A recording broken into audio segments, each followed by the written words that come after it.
Sir 14 సంవత్సరాలంటే not an easy thing. అమ్మా.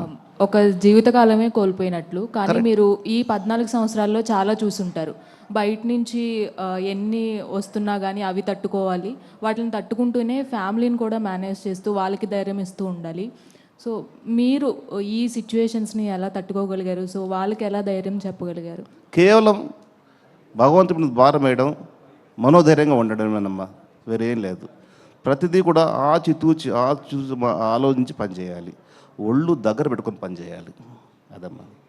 Sir Ramesh గారు ఇక్కడ సార్ ఇప్పుడు మీరేంటి అని అంటే మీ జీవితం అనేది ఒక పుస్తకం సార్. అంటే ఎన్నో రకాలుగా అన్ని రకాలుగా అనుభవించారనమాట. ఎన్నో చూశారు, ఎన్నో అవకతవకలు ఎదుర్కొన్నారు సార్. అసలు ఒక మనిషి, సాధారణ మనిషి సినిమా ఇండస్ట్రీలో చూడని పరిస్థితి నేను చూశానండి.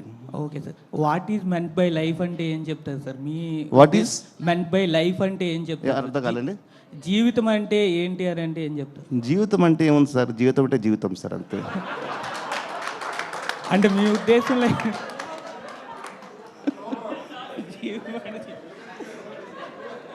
ఓకే రమేష్ గారు సార్, నా పేరు రాజా సార్, ఐడ్రీమ్ నుంచి. సార్, మీ జీవితంలో జరిగింది ఏదో జరిగిపోయింది, చాలా కష్టపడి మీరు బయటకు వచ్చేసారు. సో దాని గురించి కామెంట్ చేయట్లేదు. ఇండస్ట్రీకి ఇప్పుడు మీరు ఇచ్చే కాల్ ఏంటి అంటే మేకర్స్కి కానీ, డైరెక్టర్లకు కానీ, హీరోలకు కానీ ఎలాంటి ఒక క్లియర్ కాల్ ఇవ్వబోతున్నారు? నేను సిద్ధంగా ఉన్నాను, ఈ ప్రాజెక్టుకి నేను సిద్ధంగా ఉన్నాను, నన్ను అప్రోచ్ అవ్వండి, ఎలాంటి ఒక క్లియర్ కాల్ మీరు ఇవ్వబోతున్నారు? నేనంటే చెప్పేది ఓన్లీ ఫర్ డైరెక్టర్స్ చెప్పేది ఏమిటి సార్, అది నువ్వు సొంత సినిమా తీసినా, బయట ప్రొడ్యూసర్ సినిమా తీసినా కానీ ప్రతి రూపాయి 100 రూపాయలు అనుకొని చెప్పి కష్టపడి ఆలోచించి సినిమా డైరెక్ట్ చేయగలిగితే సినిమాకు కాస్ట్ 50% తగ్గుతుంది సార్. అది నా ఎక్స్పీరియన్స్ సార్. మిమ్మల్ని అప్రోచ్ అయ్యే మేకర్స్కి, అంటే మిమ్మల్ని ఎవరైనా మేకర్స్ అప్రోచ్ అవ్వాలంటే మీరు ఎలా రెడీగా ఉన్నాను, నేను ఈ ప్రాజెక్టులకు రెడీగా ఉన్నాను అని ఏం చెప్తారో అంటున్నాను. కదా సార్, ఫస్ట్ మంచి కథ ఉంటే మిమ్మల్ని అప్రోచ్ అవ్వచ్చు. అంతే sir. Sir Ramesh, next projects ఏమన్నా ఇప్పటికి ఫైనల్ అయి ఉన్నాయి సార్? సోఫర్ మా పిల్లలు నాలుగు రెడీ అయినాయి సార్. బయట కూడా వింటున్నాను. ఓకే, మీకు తెలియదు ఉంది, ఏది జరగక ముందని మనం చెప్పలేం కదా సార్.